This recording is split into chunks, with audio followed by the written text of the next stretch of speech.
Y ahí, si me perdonan, volvemos al comienzo.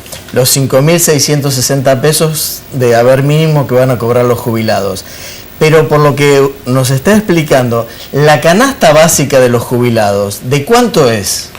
Nosotros en el último cálculo, que fue con precios de abril, nos daba 11.300 y estuvimos actualizando en las últimas semanas, llega casi a los 13.000 pesos. Claro, es mayor a la de un ciudadano común. Claro, porque tiene que estar basada en buen alimento. 2 veces más a la mínima. Claro, hay que contemplar que nosotros dentro de la canasta consideramos gastos de vivienda. Ajá. Es decir, alquiler, pago de despensas. Sí, es una canasta realmente básica, ¿no? Sí. Te quería preguntar si ha funcionado, ahora que ya pasó un tiempo, la tarjeta con la devolución del IVA, de estos 300 pesos que se iban a devolver al mes para los jubilados. Como suponíamos, es una buena medida, pero es de bajo impacto porque siguen la mayoría de los comercios pequeños, que son los de cercanía, donde consume el jubilado, no tienen postnet, por lo cual directamente no se puede comprar ahí.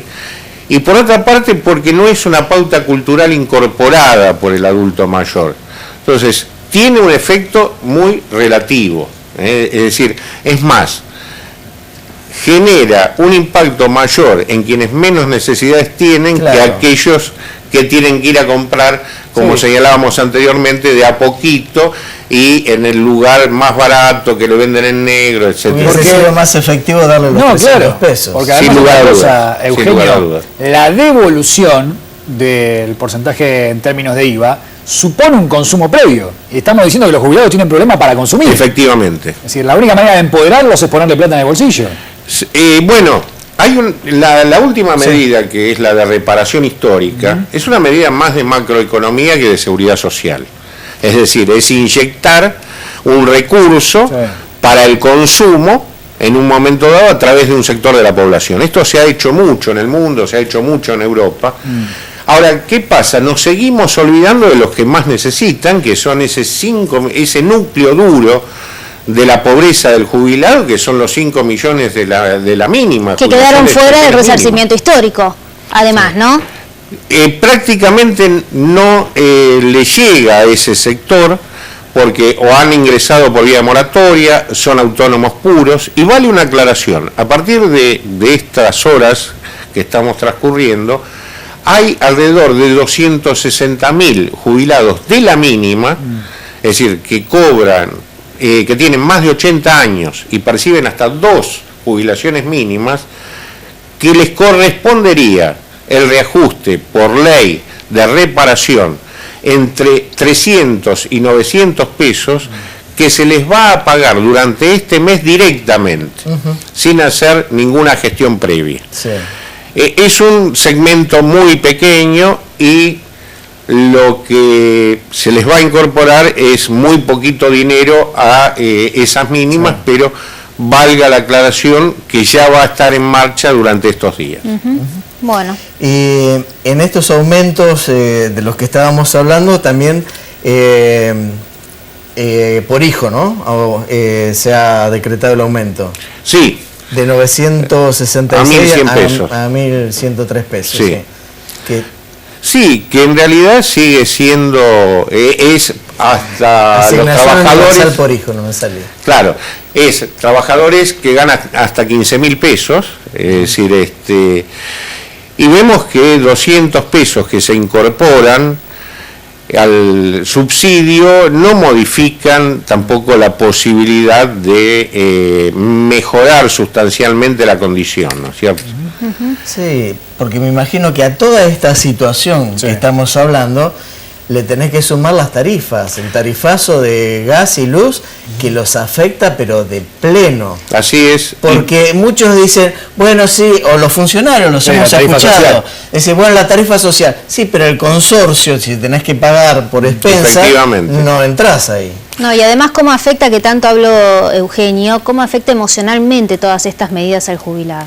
Sí, la angustia es uno de los peores componentes y no está contemplada, pero en esto que ustedes señalan, al jubilado ya se le cargó cierto consumo a través del centro de jubilados, a través del consorcio, inclusive a través de lo que pueden trasladar los propios comerciantes o industriales de esos consumos. Sí.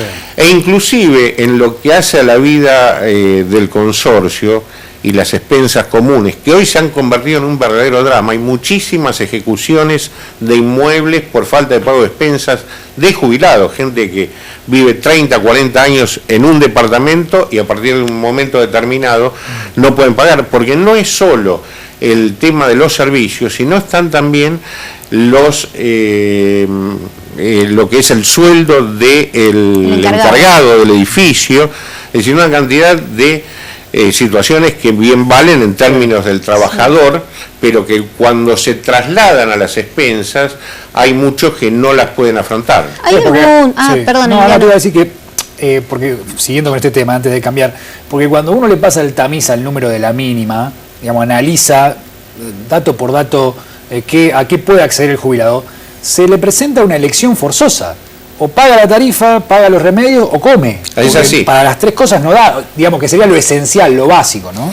Sí, hay una gran preocupación en los colegios médicos. Días pasados estuve con los médicos de zona norte, de San Isidro y Vicente López, que es una zona, digamos, donde hay buen poder adquisitivo en general, sectores de clase media, y lo que me estaban manifestando es cómo quedan inconclusos muchos actos médicos por la falta de la posibilidad de acceder al medicamento. Sí, claro. Es decir, el sistema emplea una cantidad de recursos para hacer un diagnóstico por imágenes, laboratorio, y cuando llega el momento de los medicamentos, porque ese jubilado tal vez exceda un poquito la mínima y no los puede comprar al 100% de descuento, y queda esa receta bajo el televisor. Sí. Es decir, el sistema gastó y el jubilado va a ingresar en un momento agudo de su patología, donde ya no puede... donde corre riesgo y se va a gastar mucho más, ¿no? Eugenio, perdón, ¿no? Porque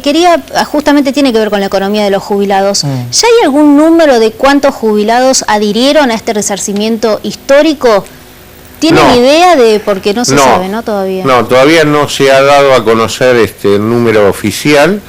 Son alrededor de 2 millones los que estaban en condiciones de ingresar a hacer la consulta, 300.000 los que están en juicio. Todavía hay mucha incertidumbre y los jubilados siguen con muchas preguntas al respecto. Yo saco esta colación porque me tocó vivirlo, digamos, en la cola de una carnicería, la que voy siempre, y la verdad que te truje el alma, porque yo me imagino, ¿no? me imagino que con estos médicos que se reunió usted también, la salud del jubilado habrá salido. Y digo esto porque al no poder comprar proteínas, al no poder comprar cada vez menos carne, se va un jubilado que había pedido el corte más barato que tenía en el día, dice... Era una mujer, ¿no? Una mujer muy, muy grande, con su bastoncito. Dice, bueno, antes venía y llevaba un churrasquito. Dice, ahora me pide el trozo, el corte más barato, y si no, alitas de pollo, para hacerse algo. Digo, y supongo, y me mataba, que la calidad en la alimentación redunda directamente en el abuelo como en el niño. Es así, al punto tal que la no observancia de determinadas dietas, la imposibilidad de acceder a lo que es la comida sana, lleva a aumentar la enfermedad. Es decir, ahí nos juntamos con dos elementos que son explosivos: la insatisfacción y el consumo de alimentos que no proveen de los nutrientes necesarios. Claro. Es decir, en estos dos elementos, la insatisfacción, digo en términos de algo que mencionaba anteriormente, yo deseo comer tal cosa, sin embargo, después de haber trabajado 30 o 40 años, no puedo comer la manzana o el ananá. Es decir, estamos hablando de cosas elementabilísimas, ¿no es cierto? Y la angustia de no poder pagar los servicios que para un jubilado que tiene la cultura de pagar en tiempo, el jubilado está esperando que llegue la factura para ir y pagar el primer día. se ve realmente muy angustiado cuando no llega con los números, como decía Emiliano, para pagar estas facturas. Y Así este es un es. factor que hay que tener en cuenta. Y vemos que más allá de existir los medios electrónicos para percibir el haber y demás, sigue habiendo la cola de los jubilados en los bancos, precisamente porque van a retirar la poquedad de su haber y van distribuyendo esa platita para las diversas obligaciones que tienen de principio de mes. Entonces, vamos sintiendo primero ese miedo a envejecer, ¿no? Esa preconfiguración de vejez como pobreza, sí. Y a su vez lo que nos vemos reflejados en un futuro en la exclusión, ¿no es cierto? ¿Hay algún dato? No lo sé, pero le pregunto, si ustedes tienen algún porcentaje de jubilados que pueden seguir viviendo, digamos, gracias a la ayuda de sus familiares o de sus hijos. Los de la mínima tienen prácticamente el 100%, requieren o alguna ayuda familiar o alguna ayuda del Estado, es decir, tipo un subsidio. En cualquier caso, se trate de la ayuda del PAMI, del gobierno de la ciudad, de una municipalidad o de los hijos, el estado de indignidad que genera y de depresión es realmente muy, muy significativo. Qué bueno, triste. Sí, triste, la verdad, triste. Lo tenemos que despedir ya, nos tenemos que ir a un corte. ¿Un último mensaje que quiera dejarle al jubilado o a las autoridades o a quien usted quiera? Sí, a todos por igual. Nos vamos a estar reuniendo con las centrales de trabajadores todas y vamos precisamente la semana que viene a requerir de las autoridades de ANSES, del Estado Nacional, que se fije un cronograma de recomposición, sobre todo de las mínimas, pero en general de toda la situación del jubilado, para llegar a cubrir la canasta del mismo, que insisto, supera los 12.000, 13.000 pesos. Gracias, Eugenio. A ustedes. Muy amable.